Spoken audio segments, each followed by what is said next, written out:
साधक भगवान को कौन चाहता था? कौशल्या, दशरथ, है ना। मांगने की भी अकल होती है। बोलो, भोले बाबा राम का राज्याभिषेक हुआ तो भोले बाबा गए और केवल 2 बातें मांगी है। हम तुम जाते मेरी लिस्ट लगाए देख बिहारी जी को, दे दे बेटा मिले, शांति मिले, भैंस आए, गैया आए, कार आए, एक फूल चढ़ाओ ले बिहारी जी, और पूरी लिस्ट की लिस्ट पकड़ाए दे, है ना। और भोले बाबा गए, क्या मांगा? बार बार भर मांगा हूँ, हरस देव श्री रंग, पद सरोज अनपायनी, भगति सदा सत्संग। मैं समान, हमारा नाम है आज द्वितीय, मेरे समान दूसरा है ही नहीं, तो हम ही आएंगे। इसलिए जो भगवान को चाहता है वो होता है साधक, और भगवान से चाहता है वो विषयी, और भगवान जिसे चाहते हैं वो सिद्ध। जैसे हनुमान जी, जैसे सीता जी जिनके राम जी रोए, जैसे नारद बाबा जिनका श्राप लिया, जैसे सुखदेव जी। सिद्ध भगवान के आगे चलता है, भगवान उसके पीछे पीछे चलता है। तो ये सुखदेव जी सिद्ध पुरुष थे, इसलिए किसी को नमन नहीं। बैठ जाएंगे। पहला क्वेश्चन किया तो मैं मरणासन व्यक्ति के लिए हम भागवत की कथा सुनाएंगे। परीक्षित जी फिर घबराए, भागवत कोई बहुत बड़ी चीज होगी, तो इनने धीरे से कहा महाराज जी 7 ही दिन है। ओहो, सुखदेव जी ने कहा घबरा रहा है तो चलो जाए, फर्स्ट डिवीजन विद्यार्थी की बात सुनाए। बोलो, हम लोग परीक्षा लेते थे जब भागवत की, तो क्वेश्चन बनाते हैं। अब हम पूछते हैं आपसे, भागवत का फर्स्ट भक्त कौन है? बताओ। मेरे साथ तुमने कथा सुनी बिटिया, बताओ कोई। फर्स्ट भक्त है खट्वांग राजा, क्योंकि 48 मिनट आधे मुहूर्त में मोक्ष को लिया, और किसी ने इतनी जल्दी है। इसलिए राजा को पहले 7 तेरे लगे 7 देना है, हम तो 48 मिनट में मुक्ति मिला था, क्यों घबरा रहा? तो फर्स्ट भक्त हैं खट्वांग राजा। और दूसरे कौन? परीक्षित जी 7 ही दिन में मुक्ति। तीसरे ध्रुव जी 5 महीना में मुक्ति। चौथे अजामिल 1 वर्ष में मुक्ति। 5वें जलभरत जी 3 जन्म में। क्रम से कथा सुखदेव जी ने कही। आपने देखा महाराज जी, वो इंटर कॉलेज है तो जो फर्स्ट डिवीजन के विद्यार्थी होते हैं उनको नाव पहले लिखो जाइए, और ऊपर फिर क्रम से फेलियरन को नाव नहीं लिखा, है ना, नहीं तो स्कूल ही बंद हो जाए। इसलिए सुखदेव जी फर्स्ट ईयर की बात पहले कथा सुना रहे, ये फेलियरों का यहाँ नहीं नाम ले रहे। खट्वांग नाम के एक राजा थे, इन्होंने देवताओं की सहायता की। देवताओं ने कहा वरदान मांगो, बोले उम्र आधा मुहूर्त, मुक्ति बोले मेरे पास कोई टाइम नहीं। तो वो कूद पड़े, और यहाँ के ऋषियों ने 48 मिनट में अष्टांग योग की बात। बोलो, योग की बात सुनो। योग किसे कहते हैं? योग माने जोड़ना।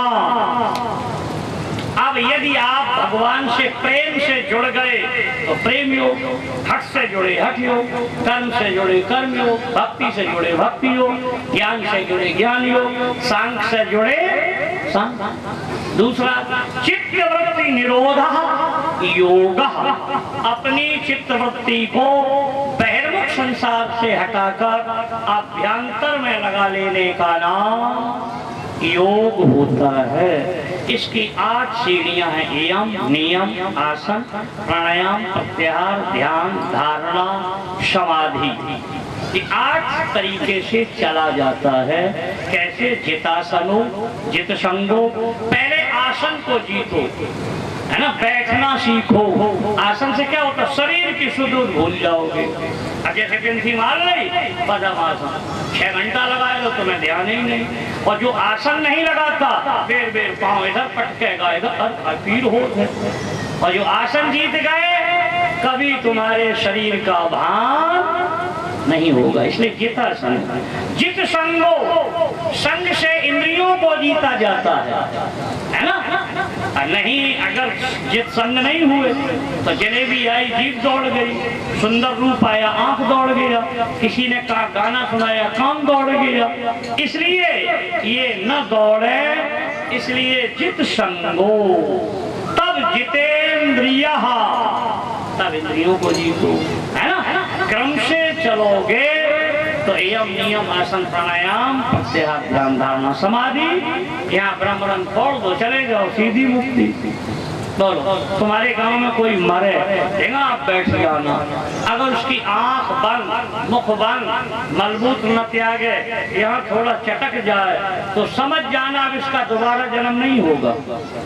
और कोई आदमी मरे यहाँ न आंख ऐसे फटी रह जाए तो समझ जाना जन्म तो होगा लेकिन विद्वान अधिक होगा, ऊर्ध्व गति होगी। और जिसका मुख फटा रह जाए मुख से प्राण को समझ जाना जितना था उतनी गति में आएगा। और मरते समय आंख मुख बंद मलमूत्र त्याग दे और प्राण निकल जाए समझ जाना मनुष्य नहीं बनेगा, अब पशु पक्षी तिर्यक योनियों में चला जाएगा। इसलिए गुरु जी कहते आ रहा संध्या मुखाशी, प्रतिदिन संध्या वंदन करो तो जाते समय तुम्हारी प्राणवायु ऊपर के मार्गों से जाए तो तुम्हारा कल्याण होगा। ये अष्टांग योग की बात बता करके राजा ने कहा बहुत कठिन, बोले इसके लिए दो चीज चाहिए, ब्रह्मचर्य और अभ्यास। एक तो ब्रह्मचर्य हो उतना देर तक प्राणायाम खींचेगा, और एक अभ्यास रोज रोज करो, प्राणायाम रोज रोज करो तब कर पाओगे। राजा ने कहा कठिन। आगे चल के इन्होंने सृष्टि क्रम में 24 अवतारों की कथा जो मैं पहले बता के आया, इसके बाद ब्रह्मा जी का प्रादुर्भाव, स्वर्णमय कमल से ब्रह्मा का प्रादुर्भाव, चारों तरफ जल ही जल, देखा तपस्या की आवाज आई तप करो, तपस्या की भगवान सामने आ गए तो भगवान ने चतुश्लोकी भागवत दी, यही पहले आदि में है।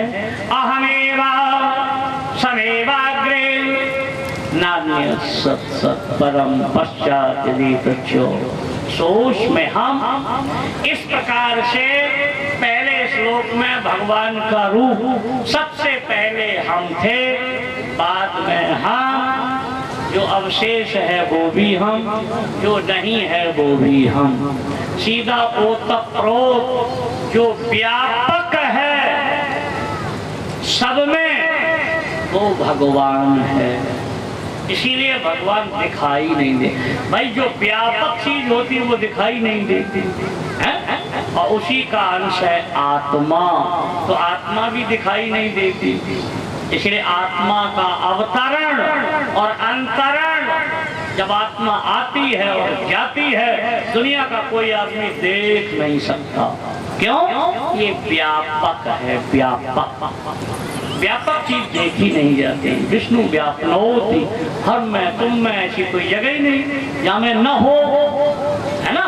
तो इसीलिए इसे ब्रह्म कहते। माया, माँ माने नहीं, या माने जो न होकर दिखाई दे तो माया है नहीं, दिखाई देती है। ये देखो पॉइंट बनाया ब्रह्म का, ये माया ये जीव उभय बीच इसी सोहति कैसे, ब्रह्म जीव विच माया। तो ये पहले वाला क्या है, एक अकेला है, दूसरे वाला दो, इसीलिए इसे क्या कहते हैं, दुनिया। अगर एक होता तो कहते एकनिया, इसे दो क्यों कहते हैं, क्योंकि इसमें गुण दोष दोनों चीजें, अपना पराया, सुख दुख, जन्म मरण, सुख, हर चीज दो आएगी। देखो सिर दो अक्षर है, भौं दो अक्षर, नाक दो अक्षर, आंख दो अक्षर, कपोल बाल दाल दो अक्षर, जीभ दो अक्षर, पेट दो अक्षर, पैर दो अक्षर, ये सब द्वैत है। है ना। तो कभी घबराओ नहीं, जहाँ सुख होगा वहाँ दुख भी होगा, जहाँ जन्म होगा वहाँ मरण होगा। ये रहा तीसरा अंश भगवान का। तो ईश्वर के अंश तो है, चेतन अमर सहज सब जीवात्मा में है, लेकिन एक नहीं, क्या ये अंश है वो अंशी है, ये अल्पज्ञ है वो सर्वज्ञ है। कब तक? जब तक ये बीच का पॉइंट रहेगा। बीच का पॉइंट माया न होकर दिखाई दे रही है। इसलिए जहाँ ये समिष्टि हो जाती है तो जीव भी ब्रह्म हो जाता, और जो लोग व्यष्टि रहेगी तो लोग तुम जीव वो ब्रह्म अलग अलग रहोगे। समिष्टि माने समता की भावना, जैसे कबीर बाबा में हो गई, जैसे याद रख लीजिए बड़े बड़े संतों में हो जाती है। तो जिनमें ये हो जाएगी तो वो समिष्टि में हो जाती है, और जो लोग समिष्टि नहीं होगी तो लोग आप अंश रहेंगे, वो अंशी परमात्मा नहीं हो सकते हैं। क्योंकि जीव भी जब माँ के उदर में आता है तो उसका अवतार होता है, पूरा ज्ञान ब्रह्म के समान, और जैसे योनि से बाहर निकलता तो उसे माया लपटती है। भूमि परत भाढ़ावर पानी जिम जीव है माया लपटानी। तो यहाँ आकर के उसे क्रिया करनी पड़ेगी, व्यष्टि हटा के समिष्टि में जाना पड़ेगा।